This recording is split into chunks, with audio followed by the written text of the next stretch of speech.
दोस्तों, इस हफ्ते एआई की दुनिया में दो बड़ी और जबरदस्त किस्म की पार्टनरशिप्स हुई हैं। पहली पार्टनरशिप है ओपन एआई और डिज्नी के दरमियान, और ये कोई आम मायदा नहीं बल्कि अरबों डॉलर की शराकतदारी है।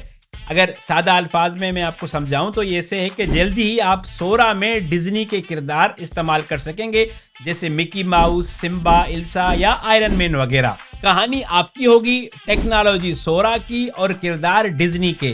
अब बात करते हैं दूसरी पार्टनरशिप की, जो हुई है 11 लेब्स और मेटा एआई के दरमियान।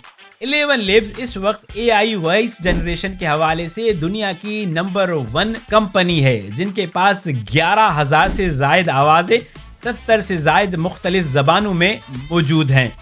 आसान जबान में यूँ समझें तो आप जल्द ही मेटा वाइब्स, इंस्टाग्राम और व्हाट्सएप में हाई क्वालिटी एआई वॉइसेस का इस्तेमाल करके कंटेंट बना सकेंगे, बगैर किसी माइक के या फिर स्टूडियो के। इन दोनों पार्टनरशिप्स को देखकर हमें एक बात जरूरी समझनी चाहिए, मुस्तकबिल का कंटेंट क्रिएशन बदल रहा है। अब कहानी सुनाना आपकी महारत होगी, बाकी सब कुछ किरदार, आवाज, विजुअल्स और टेक्नोलॉजी ये कंपनियां आपको देंगी। तो अगर आप एआई क्रिएटर बनना चाहते हैं तो आपको स्टोरी टेलिंग का फन सीखना होगा कि कहानी कैसे बतानी है, कैसे सुनानी है। मजीद अपडेट्स के लिए उर्दू एआई को फॉलो करते रहें।